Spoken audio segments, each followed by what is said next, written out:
So now on this one, this was one balloon, okay? These are the feet, or the boots, whatever you want to call them, all right?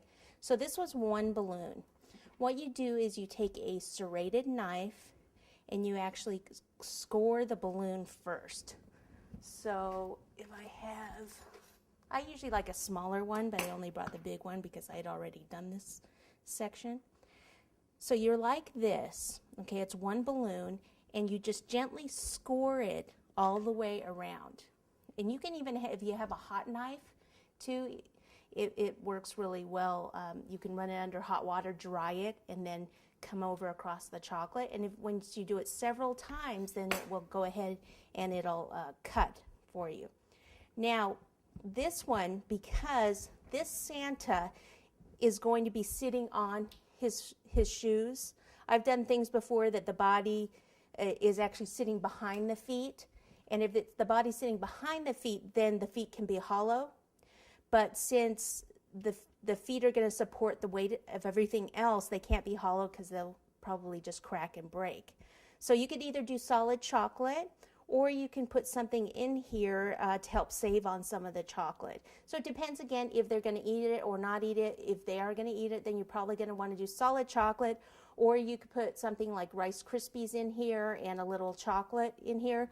I just had a heavy noodle, like a macaroni type style noodle, and I poured all the noodles in here and then just poured extra chocolate inside here, and now I've got a solid surface, and I didn't have to use quite as much chocolate.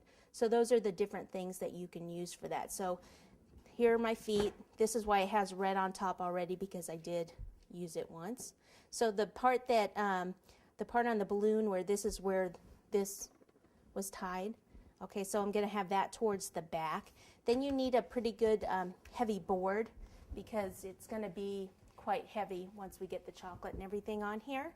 Let me move this out of the way. So what I need to do is start with the feet here. We'll talk about the head and stuff in a minute. We'll just kind of get the feet stuck on here.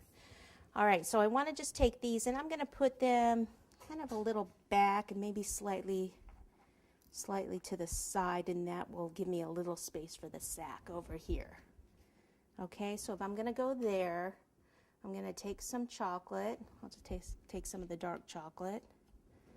May as well just come over here like this and pop that down.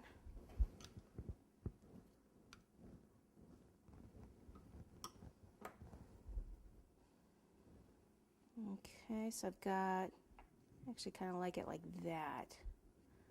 Okay, so the feet are coming out a bit. All right, you can certainly use a bigger board too. This is I think this is a 12-inch board. I wasn't really thinking I was going to do the Santa sack. I kind of decided on that at the last minute. So I would go with probably a 14 or even a 16-inch board if you wanted to. Okay, so once that's on there like that, I'm going to go take one of these brushes, bring it on over, and coat this part. Now we're going to have probably snow or something around the base, so we're going to end up getting chocolate on this base. Don't worry about it. We'll take care of it at the end. It's actually good if you get chocolate down here to just make sure that it's not going to move around on us. And because we're going to be putting this together, I'm probably going to end up dripping like red chocolate on these boots anyway. So once we get everything together, then we'll start working our way down, cleaning up any excess chocolate. Start at the head and then come down.